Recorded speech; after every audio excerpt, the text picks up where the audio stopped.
mengerti kalau aset itu adalah semua barang yang kita miliki untuk mengoperasikan apapun usaha kita.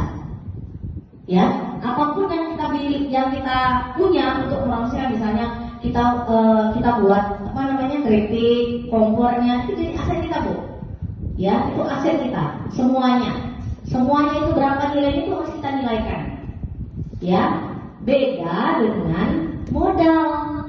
Kalau modal itu sebelah sini, itu aset itu kan pertama itu perlengkapan, rumah yang kita miliki itu jadikan aset untuk kita. Jadi sebelahnya itu adalah kewajiban dan modal. Kewajiban itu kita punya utang, Bu, dengan modal. Itu untuk nentuin kita ini masih layak nggak untuk beroperasi. Kalau asetnya nggak sama dengan kewajiban dan modalnya, lebih besar kewajibannya, berarti kita nggak usah jalan lagi, Bu, usahanya. Untuk apa? Rugi aja kita jalan-jalan aja nggak jelas. Rupanya tadi kita udah rugi. Kebanyakan kita pakai yang namanya perlengkapan, kita beli banyak, utangnya banyak, modalnya tertahan di situ. Jadi nggak ada keuntungannya. Nanti di rumah coba ibu hitung dari awal itu, ibu buka usaha itu gimana sih, yang mana termasuk aset, yang mana termasuk modal ibu, yang mana termasuk aset, yang memang aset itu digunakan untuk keberlangsungan usaha ibu. Ya, kayak panci gitu kan, untuk goreng, itu kan termasuk aset. Bukan panci yang di rumah yang dipakai itu ya, untuk produksi khusus. Nah, ya, itu adalah neraca. Nanti neracanya bisa dijelaskan Bu Elsa lebih lanjutnya bagaimana slide-nya. Yang lanjutnya ada.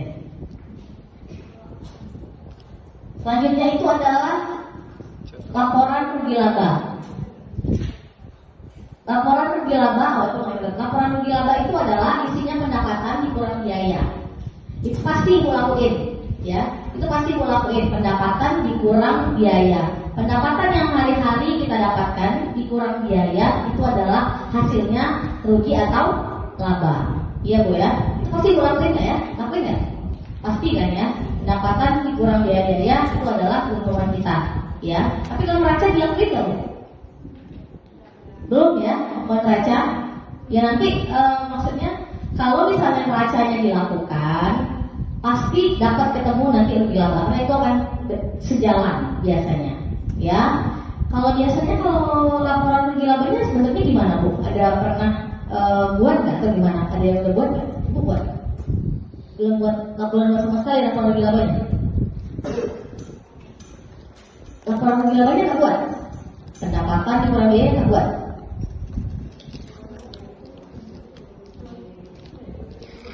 Belum rinci.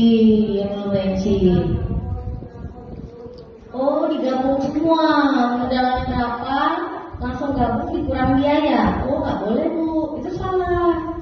Nggak boleh, itu yang paling kita riskankan dalam penjualan. Modal itu bukan sebagai pendapatan, ya. Jadi bukan modal itu adalah dipisahkan dari pendapatan. Jangan modalnya digabung terus langsung dikurangi sama biaya, itu nggak